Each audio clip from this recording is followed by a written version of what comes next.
and welcome to On the Move, a show highlighting what's going on in your community. I'm your host, Eliza Papazian. In this month's show, we'll check out all the fun you can expect from Fire Service Day, get a sneak peek into an open streets event coming to Glendale, and so much more. CicLAvia is making its way to Glendale. Let's learn more about this fun-filled open streets event coming in June. On June 11th, the Glendale City Council invites you to experience Brand Boulevard in a whole new light. The City of Glendale is teaming up with CicLAvia to host the country's largest open streets event. Take your foot off the gas and pedal through downtown Glendale all the way to Atwater Village. Cyclists, pedestrians, runners, skaters, all are welcome for a day of open-air recreation. Highlights of the 3-mile route include our historic Larry Zarian Transportation Center and countless shops and eateries. There are multiple ways to get around. Leave your car behind and join people from all over Los Angeles in a celebration of community and an active lifestyle. It is not a race, so feel free to go at your own pace and take in all the sights and sounds. CicLAvia is free and happening on Sunday, June 11th from 9 a.m. to 4 p.m. For more information, visit CicLAvia.org.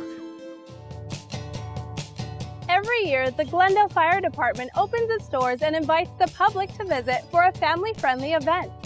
Hear from firefighter Greg Balikian to learn more.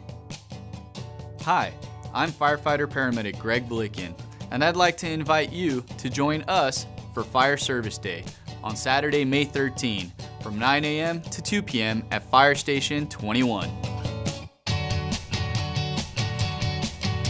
There will be fun family activities, such as fire station tours, visits from Sparky the Fire Dog, and live vehicle extrications.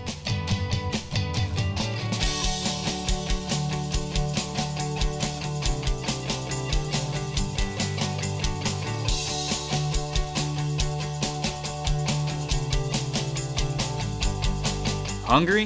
A free pancake breakfast will be held from 9 a.m. to 12 noon.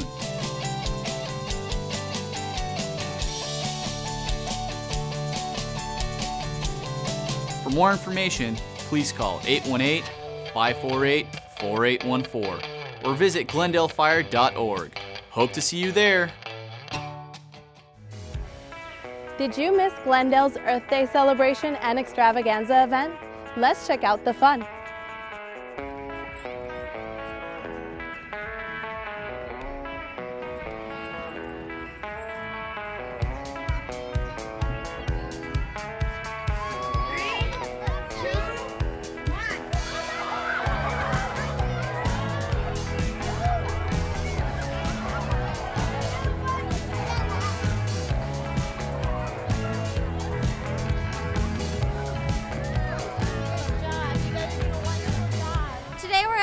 Community Center, where we're celebrating the Easter egg hunt and Eggstravaganza festival, and we're having a festive day where we have carnival games, rock climbing.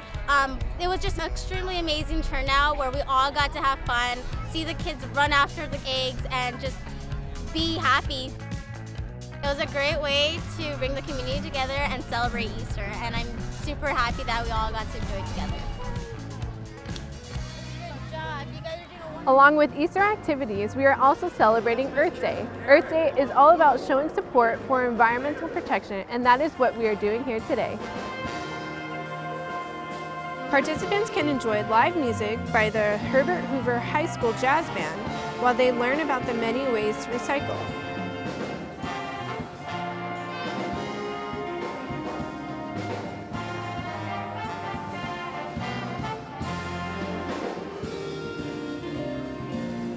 Solar Schoolhouse is here with their solar oven and other examples of how to use the sun.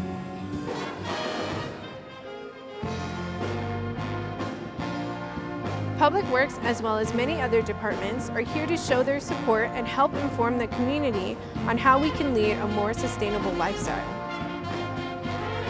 It's a wonderful opportunity to bring the community together to learn how we can help preserve the environment.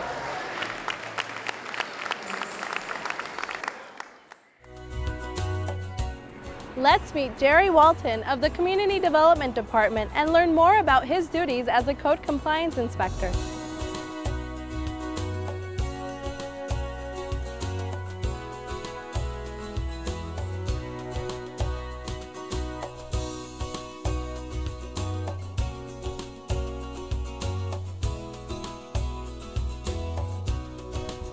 Hello, I'm Jerry Walton, Assistant Inspector for the Neighborhood Services Division of Glendale's Community Development Department. Neighborhood Services is responsible for the city's code enforcement and maintaining and improving Glendale's neighborhoods.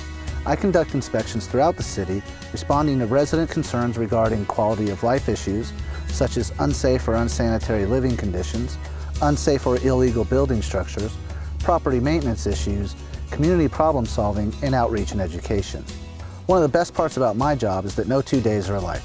One day I may be educating residents about what Neighborhood Services does, and the next I may be working with homeowners or contractors with regards to unpermitted work, or even helping a tenant get his or her heat turned back on. In my 15 years working for the Neighborhood Services Department, I've been lucky to meet hundreds of wonderful people who live in our great city. I'm Jerry Walton, and this is MyGlendale. Voting is one of our most important civic duties. Here to talk about the municipal election that took place on April 4, 2017 is City Clerk Artie Kasakian. Hi, my name is Artie Kasakian, Glendale City Clerk and the city's Chief Elections Official. Now, April means a lot of things. It means the opening of baseball season, the coming of spring, and every 2 years in Glendale, it means that we have an election where we get to select council members, college board members, and school board members. Then occasionally we'll have a measure on the ballot. It's one of our most important civic duties, and we want to make sure you understand how the elections process works.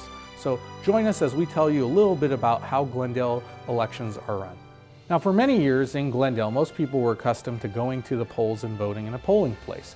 But increasingly, more and more people are choosing to vote from the comfort of their own homes. They like to receive their ballot in the mail in an envelope like this, go over the voter information guide, but then from the comfort of their kitchen or their living room, make their decisions at home, mark their ballot, put it in an envelope, and return it.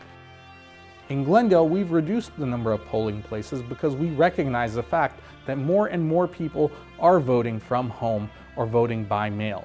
But the main operations are run out of what's called the Elections Center, located at 131 North Isabel in the Police Community Room. We convert this place into a fully functioning center for elections operations. It is a one-stop shop to answer all voters' questions on all things related to the Glendale elections. It is really the centralized location where everything begins, ends, and where the votes are tallied. Whether you voted from home or you voted in a polling location in a voting booth, you may wonder, what happens to my ballot after I mark it? You fill in the bubble, and then once this ballot is received at City Hall, it's fed into a machine that reads the markings. Sometimes the markings aren't easy to read. That's why on election night we have a trained team of city staff members who review and inspect every single ballot to make sure that there are no discrepancies, and we duplicate any ballots that are damaged. That tells us who's ahead, what measure is winning or losing, and what the voters are deciding. Our elections consultants are Martin and Chapman, a company that runs elections throughout the state of California, and we're very fortunate to be working with them for many, many years here in Glendale.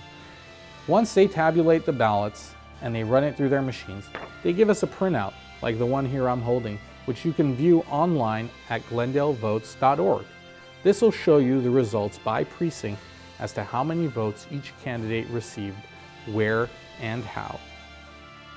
Make sure that your voice is heard, that you help shape your city's future, and you get out and vote. Glendale votes, and so should you.